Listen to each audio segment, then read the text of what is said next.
Bueno. Mientras van ingresando, ¿hay alguna otra pregunta que tengan? Así ya vamos anotando.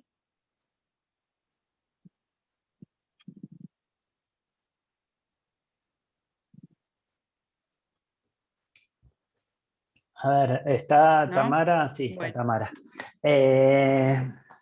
A ver,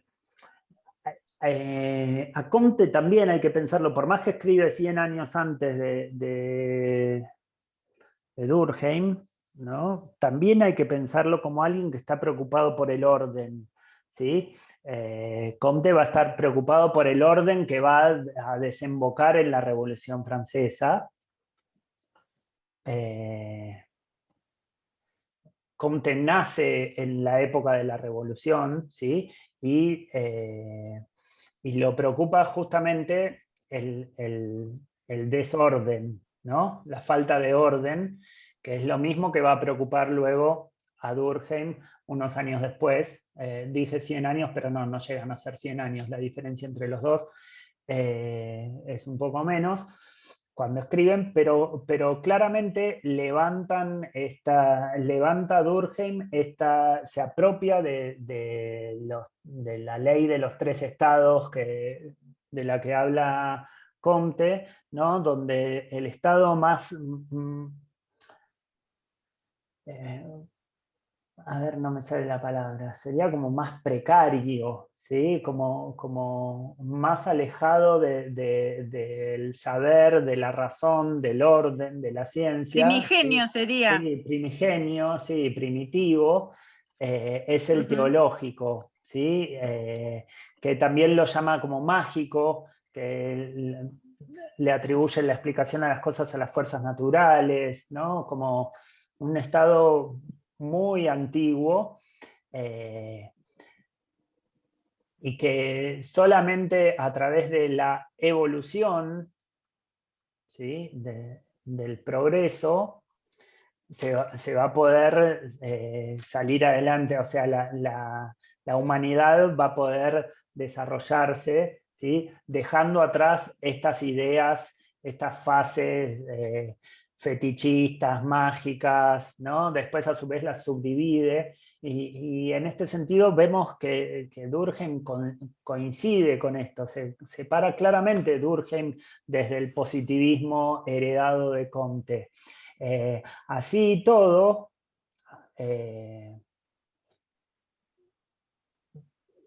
Comte va a terminar diciendo que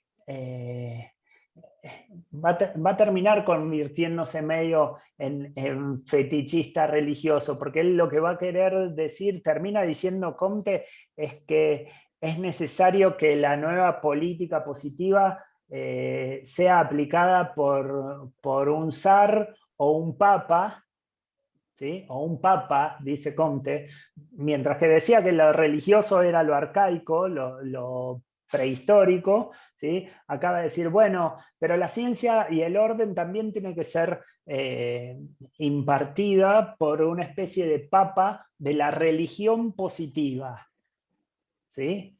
O sea, vieron cuando pensábamos en que Durkheim quería rescatar lo positivo de lo religioso para volver al orden. Bueno, Comte también quiere rescatar lo positivo de lo religioso, ¿no? Y que la ciencia se convierta en una religión.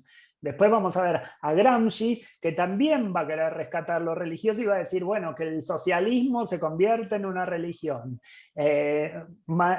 Como que por más que sean los marxistas, también son hijos del positivismo de alguna manera, y también por más que todos sean de alguna manera en mayor o menor medida positivistas, también están diciendo que lo religioso puede tener algo bueno, algo de positivo en el sentido de algo bueno, ¿no?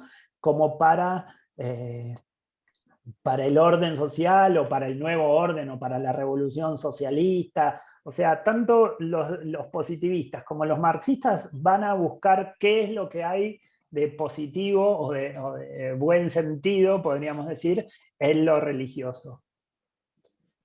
pero la postura de Comte y la de Durkheim es bastante similar con respecto a lo teológico. Primero le intentan destruir, después intentan ver qué de esas cosas pueden rescatarse y le puede servir para sus propios objetivos. La acabo de ver a María Fernanda, que no la había visto Sí. en el Zoom. No sé si querés comentar, María Fernanda, que te robamos a Comte. Sí, perdonen, yo había avisado que podía entrar más tarde hoy, tenía que llevar a mi hija al médico. Sí, no hay Sí, problema. es exactamente lo que dijo Ezequiel. Comte, es más, se propone como él mismo el papa de esa religión. Y sí, es exactamente eso, ¿no? Como que rescatan los elementos religiosos para transformar eso desde lo racional, ¿no? Desde, bueno, utilicemos ese mecanismo que sí funciona y de hace tantos años en la religión, pero con un contenido más racional. Eso es lo que intentan los dos, tanto Comte como Durkheim. Recuerden que a Comte se lo trató de loco al final de su vida, ¿no? Porque proponía esto, proponía, no, está loco, decían todos los demás autores. La religión positiva. Es más, estaba financiado en sus últimos años de su vida, estuvo financiado no me acuerdo ahora el nombre, pero por 2 o 3 pensadores de la época que les dio pena, porque dijeron, pobre, se volvió loco, y propone esta idea de ser el papa de la religión comtiana, y lo financiaron y lo bancaron hasta que falleció. Pero bueno, sí, es exactamente eso, ¿no? Ellos toman esos elementos religiosos, pero los quieren cargar de contenido, los quieren cargar con un contenido más racional.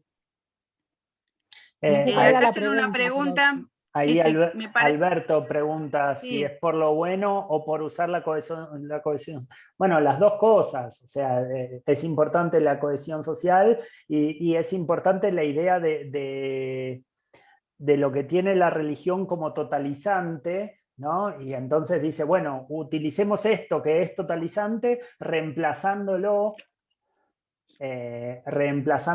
por la ciencia, o sea, que la ciencia sea la nueva religión.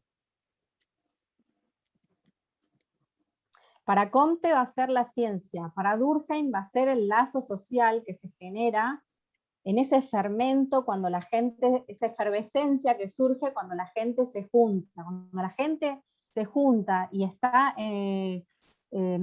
simbolizando un ritual o haciendo una ceremonia, surge algo ahí, va a decir Durkheim, algo que emerge y que solamente emerge cuando está en esa situación particular, y que bueno, él le va a cambiar el contenido, va a decir, es el fermento religioso, es el elemento religioso, pero carguémoslo de racionalidad.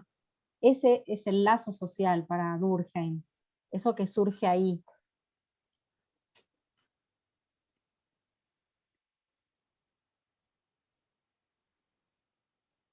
Todos terminan siendo metafísicos. Como el todo es más que la suma de las partes, ¿no? Hay algo más, hay un espíritu ahí detrás que es importante. Digo y todos porque estamos hablando tanto de Comte y de Durkheim como de Gramsci y Mariátegui. Estamos viendo que hay algo más de las condiciones objetivas, ¿no? Distintos modos de llamar a cosas que también podrían ser consideradas con bastantes similitudes, ¿no? De hecho, Durkheim va a hacer alusión a ese recuerdo de la Revolución Francesa. Él va a decir, cuando él observó la Revolución Francesa, él dijo, ahí surgió un componente que lo unió a la gente y que no tenía un contenido religioso, pero que funcionaba como si fuera un contenido religioso. Eran estos elementos de libertad, de igualdad, de fraternidad, que surgieron en la Revolución Francesa y que cada vez que se conmemoran, la gente, o sea, surge algo ahí que los une a los franceses como franceses y a la humanidad en general, porque la Revolución Francesa fue tomada para la humanidad en general, y surge ahí, ¿no? En esa conmemoración, en ese ritual que se genera ahí en ese momento cuando están recordando esa Revolución Francesa. Perdón, voy a enchufar la computadora porque me estoy por quedar sin batería. Bueno, a ver, Una para consulta. ir redondeando una cosa, yo les quiero poner acento. Piensen en Weber, en la idea en la relación que establece entre el calvinismo, el puritanismo, ¿sí? Y el surgimiento del capitalismo.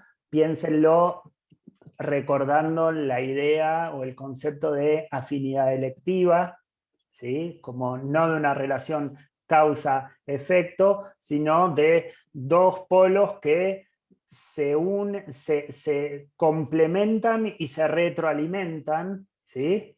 Y piénsenlo también cuando piensan en Marx, ¿sí?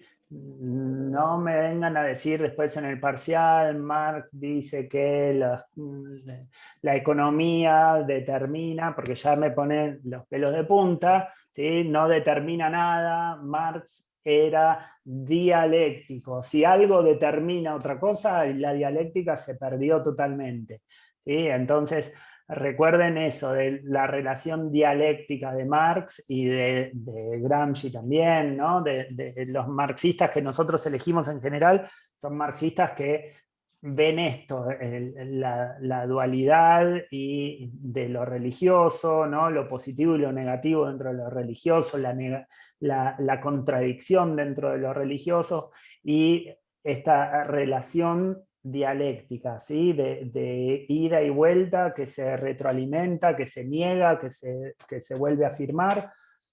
¿Sí? Entonces, piénsenlo de alguna manera, y eso lo tienen muy bien explicado en el texto. La otra vez me decían, ¿vale la pena leer a Lowy? Bueno, vale la pena leer a Lowy, ¿sí? Ahí, en el texto de Lowy habla sobre Weber y la afinidad electiva, y habla sobre esto de Marx y las coincidencias en el análisis de Marx también cuando analiza, hay una cita ahí en Lowy sobre los manuscritos, sobre los Grundrisse de Marx, ¿no? Donde Marx afirma esto, la relación entre el protestantismo y el capitalismo, ¿sí? Tengan esto en cuenta, que va a ser algo importante, ¿sí? No pensar en determinismos, no pensar en causas y efectos, sino pensar en la afinidad electiva o en la dialéctica.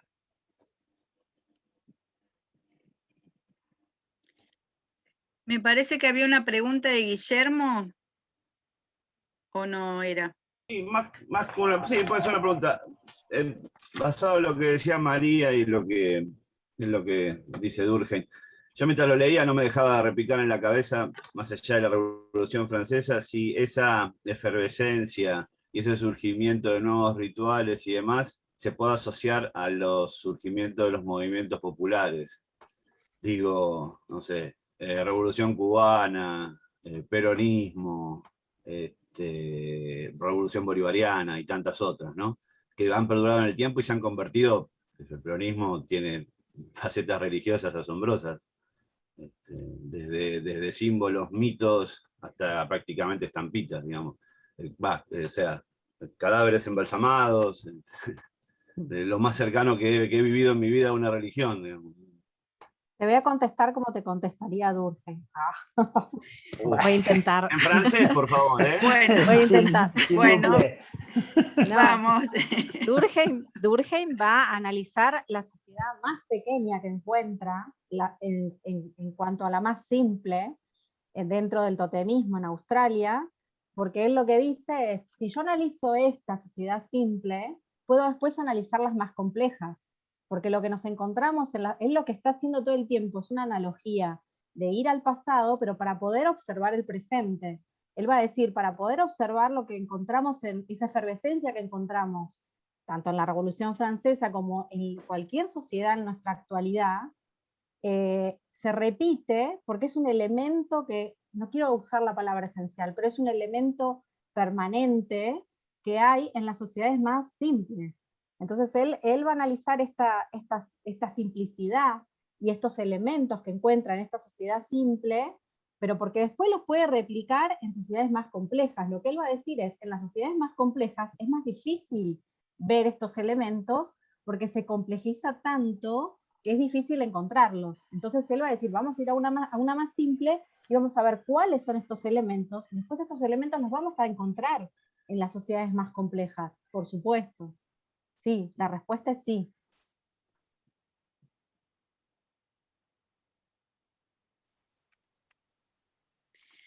Gracias. Jonathan, que pregunta por el mito, que Rubén dice que el mito es dogmático. Sí, es un poco la diferencia con la, digamos, con la religión, la religión permite una teología que sería una reflexión conceptual sobre un fenómeno vinculado al ámbito de la fe, digamos, ¿no? Eso sería lo religioso, ¿no? La división es medio difícil, pero digamos, grosso modo sería eso, que el mito es una narración que no admite crítica, ¿sí? Por eso dice que es dogmático. El problema es que las religiones después se dogmatizan, ¿sí? Por eso la teología católica, por ejemplo, es muy dogmática, la teología hegemónica católica, porque no admite, digamos, una vez que llega a determinada conceptualización, se cristaliza, ¿no? Y no permite ninguna reflexión posterior, ¿sí? Si partimos de otra concepción, como podría ser la teología de la liberación, lo que diría, bueno, la teología, digamos, la religión, puede ser reflexionada, puede ser enriquecida, puede ser criticada con elementos científicos, con elementos filosóficos, y entonces no se dogmatiza, es decir, no se cristaliza porque siempre está sometida o se admite, ¿sí? Se admite este cuestionamiento. Lo otro no quiere decir que sea así, sino que no se admite, digamos, el Papa dice es así, y bueno, y eso queda en dogma, eso quiere decir que se cristaliza, digamos, ¿no? Que no se admite una nueva reflexión. Y en general los mitos tienen esta tendencia, que una vez que se narra, como que se cierra eso. Entonces, bueno, lo que se hace es que los pueblos, digamos, no revisan esa narración, sino que a lo mejor ponen otra narración directamente, digamos, ¿no? Esa como que se deja de lado, digamos. Pero sí, digamos, la idea es, una vez que el mito se cristaliza, bueno, el mito se rememora, pero no se cuestiona, en ese sentido. Lo plantea Rubén. Pero por supuesto, esto es también de cierta, no es dogmático, ¿sí? Pero un poco, digamos, es lo que en general sucede, del estudio de los mitos a los que podemos acceder, ¿no? Y a lo que categorizamos como mito, porque bueno, después la Iglesia Católica va a decir que no tiene mitos, y bueno, nosotros desde nuestras concepciones vamos a decir que la creación, ¿no? La caída, el mito de Adán y Eva, son mitos, o tienen vestigios míticos, ¿sí? Porque, bueno, ya vamos a analizarlos y vamos a ver por qué. Pero en principio porque son narraciones, es decir, no es una reflexión conceptual, en principio por eso, ¿no? Porque da sentido, ¿sí? Más allá que el sentido tampoco se agota, siempre hay una lucha, una reinterpretación, ¿sí? No sé si te contesté, Jonathan. Sí, dice que sí. ¿Y hay alguien más? Dice... ¿Cómo se condiciona práctica y conciencia? Y un poco por esto que decía la dialéctica Ezequiel, ¿no? Porque la práctica, digamos, a partir de uno reflexiona desde una práctica, ¿sí? Desde un lugar social, político, económico, reflexiona desde una práctica, y además, y esa práctica se ve alterado, se ve influida, ¿sí? Por las ideas, ¿sí? Como en un poco esto buscando lo de Weber, ¿no? Digamos, esas ideas hacen que el trabajo se transforme de determinada manera, con determinadas características, y a su vez ese trabajo, eso que yo hago, me lleva a un tipo de reflexión, a un tipo de conciencia, ¿sí? En ese sentido. Es medio lo mismo que había dicho ya Ezequiel desde otro desde otra mirada, digamos. Esa Ahí- es la relación. Ahí yo estaba tratando de mostrar un gráfico, no sé si me pueden Ahí poner. está, A ver, sí se ve, ahí, si ¿sí? si me ponen como... No, no lo puedo poner. Cancelo, esperen. Bueno, ahí en Sí, el ahí se gráfico ve este en la pantalla. no se ve. Bueno, lo que hay es Sí, se un... ve, sí se Ah, ve. se ve, se ve. Es A lo mejor un... contalo y Sí, ahora lo cuento. Acá en este es el libro Los modos del saber y su periodización que les nombraba antes, que daba Rubén en la materia filosofía, ¿sí? Y acá lo que sostiene Rubén es que el sujeto es praxis, o sea, es un movimiento, ¿no? El sujeto es un devenir, se hace sujeto, nos hacemos sujetos, ¿sí? No somos un objeto, sino que nos estamos haciendo constantemente. Y que nos hacemos a partir de nuestro ida y vuelta entre la práctica y la conciencia, ¿sí? Empezamos a caminar y cuando somos chicos, cuando tenemos un año y nos caemos, ¿sí? Entonces tomamos conciencia sobre la caída y a partir de ahí modificamos nuestra práctica. Bueno, caminamos más lento, caminamos intentando buscar el equilibrio. A partir de esa práctica y de esa conciencia ya vamos a poder caminar mejor, ¿sí? Vamos a poder empezar a correr, ¿sí? A través de esta relación dialéctica entre práctica y conciencia es que el sujeto construye la historia, hace la historia, ¿sí? La historia propia, la historia individual y la historia social, ¿sí? ¿Era eso la pregunta? ¿Era algo así? ¿Cómo se condicionan entre sí? No con... Eso, sí, Pero la también, relación... perdón, déjame Sí, agregar algo ese, que sí. cuando uno rememora su infancia y la relata también, la relata en los momentos en que uno se acuerda o quiere recordar de esa infancia, y eso también modifica cómo fue o cómo es en la actualidad tu infancia pasada. Entonces también ahí se modifica, también ahí se toma conciencia de cuál es la infancia en el relato mismo y también la modifica, ¿se entiende?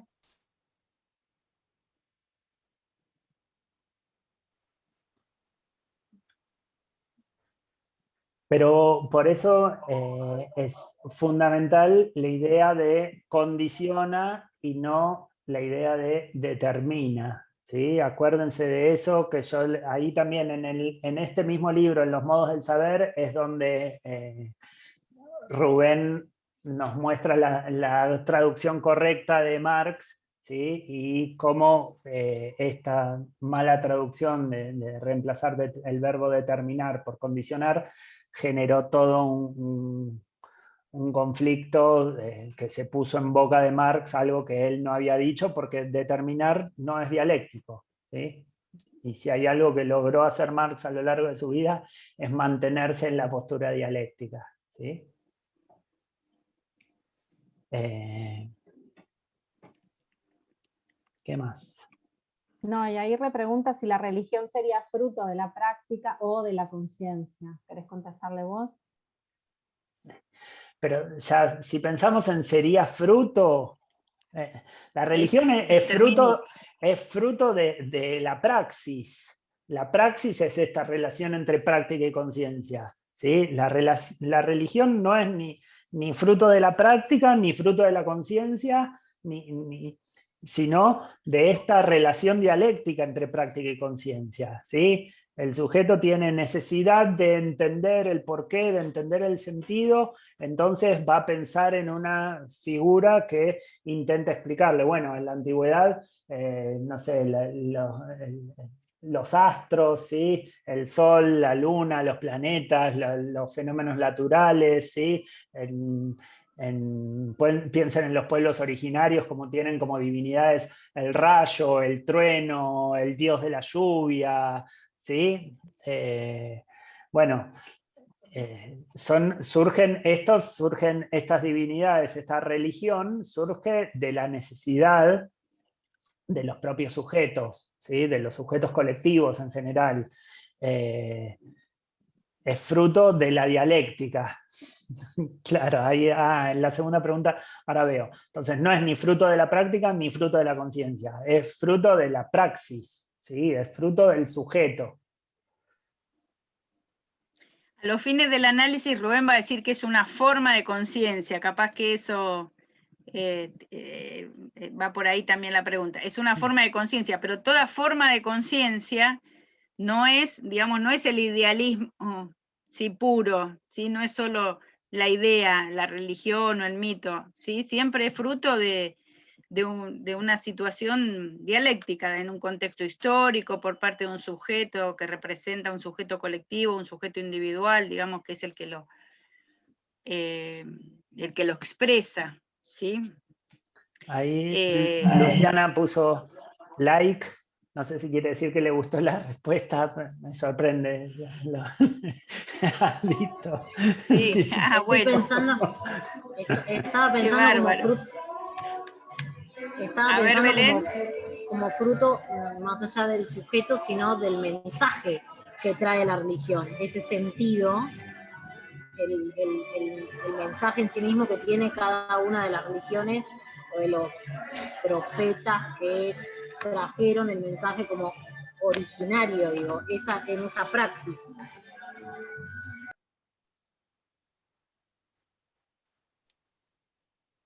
Sí, ese mensaje que en general parece que está como aislado y que se lo ve como esencia, desde nuestra perspectiva epistemológica, siempre está en un contexto, ¿sí? En un grupo social, o en una clase social, o en una comunidad, en un contexto sociohistórico, geográfico, político, económico, ¿sí? Ya lo vamos a ver, digamos, que en general los estudios religiosos toman como esencias, ¿sí? Que precisamente la sociología de la religión lo que hace es poner en un contexto histórico y social, sobre todo, ¿no? Además de, bueno, con qué cultura, con qué lenguas, con qué géneros literarios, ¿sí? Eso que plantea Rubén, ¿no? Cuando desarrolla el concepto de mito, ¿no? Bueno, hay una narración, pero bueno, esa narración se hace con determinadas categorías culturales, con categorías de géneros literarios, ¿sí? Hay todo digamos, no es que llega el Mesías, el profeta, ¿sí? Como en general es la idea que tenemos como hegemónica, diríamos, ¿sí? Digamos, la idea es precisamente desde la sociología de las religiones, bueno, ¿eso en qué contexto se da? ¿A qué intereses responde ese mensaje? Ese sujeto, profeta, sacerdote, ¿sí? Mago, no sé, hechicero, ¿sí? O líder político, digamos. Bueno, ese arquetipo que se crea, ¿sí? O ese arquetipo, bueno, ¿a qué responde? ¿Sí? Bueno, eso es lo que aporta la sociología de la religión, ¿no? Y está siempre en una perspectiva dialéctica, ¿sí? No es ni causa ni efecto, siempre está en una permanente interrelación, porque además no es estático, ¿sí? Es una construcción sociohistórica, ¿no? Entonces, bueno, nos quedan 10 minutos, me avisa. Ahora sí, pregunta? aprovechemos estos 10 minutos y liquidamos acá, Sí. me parece, ¿no? Ahí está. ¿Hay alguna otra duda, pregunta?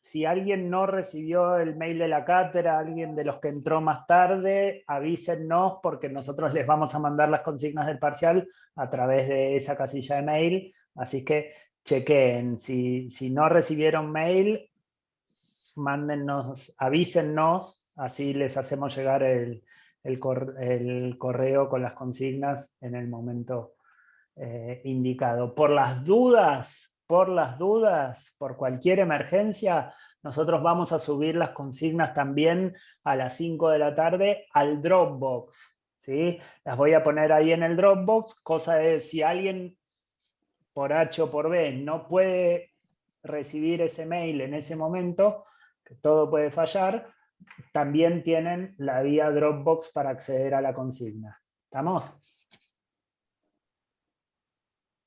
Luego se responde enviando el mail. A Sí, partir del mail del gozo. Bien, gracias. enviando el mail, sociologiareligiondri@gmail.com.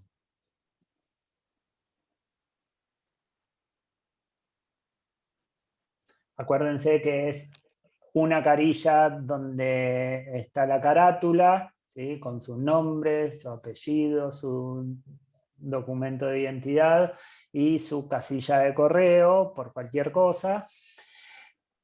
Y después creo que van a ser 5 carillas, la extensión máxima, ¿sí? Para que ustedes desarrollen las respuestas, 5 carillas de extensión máxima, y una carilla final donde van a poner la bibliografía utilizada, ¿sí? Sobre todo si es que usaron algo de lo que no dimos nosotros como obligatorio.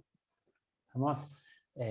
Así que en total sumaría un máximo de 7 carillas. Tengan eso en mente, porque es una de las cuestiones que nosotros nos fijamos justamente, porque al ser un parcial a libro abierto, cualquiera puede copiar y copiar y copiar y copiar, y no implica que ustedes hayan comprendido, ¿sí? Entonces también parte de la dificultad del examen es que ustedes puedan condensar eso que comprendieron en un texto tan breve. Pregunta. Respecto de si no encuentran, si no les llega, si tienen algún problema desperfecto, mandan un mail a la casilla, ¿sí? Yo voy a tratar de subirlas un poquito antes de las 5 para que ustedes a las 5 las tengan, ¿sí? 5 menos 10, por ahí ya voy a estar tratando de mandar. Si tienen algún desperfecto, qué sé yo, 5 y 10, mandan porque puede ser que demore un poquito, mandan un mail a la casilla. Igual van a tener colgadas a partir de las 5 de la tarde las consignas en el Dropbox. ¿Sí? Una pregunta. Sí. Un poco con esta idea que cuál es el aporte de la sociología de la religión que mencionaste, Inés. Sí, ¿qué pasa? ¿Cuál es el aporte? Esa es mi pregunta, no terminé de entenderlo. Y a partir de los autores, para vos, ¿cuál es el aporte? No sé, tal vez poder pensar dialécticamente y, o sea, dependiendo de la... Bueno. Presenta digamos, una forma de mejora social, qué sé yo, desde el lado de Gramsci, como el socialismo como la nueva religión y demás. Por ejemplo, desde el lado de Durkheim. Perfecto. La respuesta va a estar bien, aunque seas comtiana. Sí, ¿Me claro. explico? Si, mientras que esté bien fundamentado, sí. Mientras me digas Comte es mi nuevo papa, es el papa del saber, sí. Bueno, si vos lo fundamentás bien, claro, está perfecto. ¿Sí? Porque Comte aporta tal concepto, el X concepto que a mí me parece que contribuye a tal cosa, y eso es algo bueno para la sociedad. ¿Sí?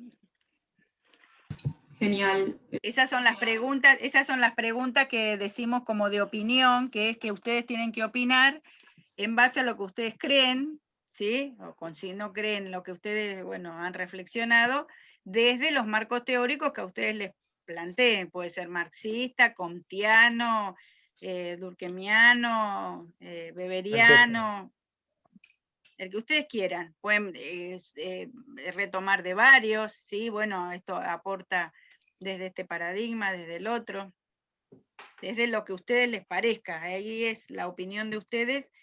Ahí nosotros vemos la apropiación de los autores, ¿sí? No sé si te contesté, Tamara. Pero, por ejemplo, en Marx, ¿en dónde se podría ver el aporte de la sociología de la religión? Bueno, Marx lo que ocultar, digamos, las ideas dominantes de la burguesía. Por ejemplo, yo diría, por ejemplo, esta idea que nosotros trabajamos de que no determina, sino que condiciona y que no es solo el opio del pueblo, ese sería un aporte del autor. Marx diría, acordate de la frase del opio, donde dice, es la denuncia de la miseria real. O sea, el que exista la religión ya está marcando que hay algún problema, ¿no? hay algún problema. Por eso existe la religión, te diría Marx. Está bien, se queda ahí o se queda en una promesa de que, bueno, la redención va a ser después de que te mueras, entonces ahora bancátela y morite para ganar el cielo. Eso sería una crítica, pero lo bueno sería que la religión está diciendo, che, acá hay algo que está mal, necesitamos alguna respuesta, alguna salida, necesitamos creer en algo porque este mundo no me satisface plenamente, ¿sí? Necesito algo más. Entonces, en ese sentido, sería lo contradictorio del fenómeno religioso para Marx, que tiene su lado positivo y su lado negativo.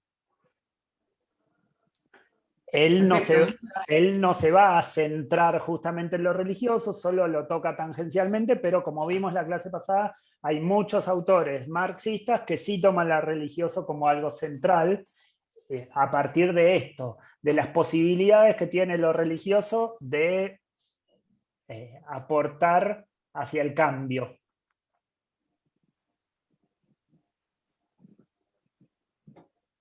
Muchas Puede gracias, ser que el autor diga algo que sea lo contrario de lo que ustedes piensen, pero que les haya servido para disparar algo. Para disparar, esto yo no lo había pensado, ¿no? Bueno, y si bien no adhiero al autor, a partir de esa idea, a mí me permite pensar esta otra idea. ¿Sí? La idea es que no pongan, bueno, la religión es importante porque en algo hay que creer, por ejemplo. ¿Sí? O porque bueno, antes que se nos termine el tiempo, nos Dale. despedimos, así queda. Sí. Dijeron entonces, quedamos que no hay Zoom, porque alguien preguntó, No hay Zoom. nos encontramos en el Zoom, a las 5 van a tener las consignas enviadas a la casilla que ustedes nos dejaron y colgadas en el Dropbox. Si llega a pasar algo, 5 y 10 por ahí, escriben a la casilla, yo voy a estar tratando de mirar la casilla, a ver si va llegando algo, y bueno, nos avisan si hay algún problema, ¿sí? La casilla la tienen sociologiareligiondri@gmail.com. Bueno, ahora sí, los dejamos. ¿Listo? Nos despedimos, sí. Buena Saludos. suerte para Gracias. todos, A todos. estén Chao. tranquilos y lean atentamente las consignas. Estudien Chao, mucho. gracias. Chao, Hasta hasta luego. luego. Chau, chau. Gracias, Inés, gracias. Bien. De nada, Gracias. hasta luego. De nada. Gracias, María.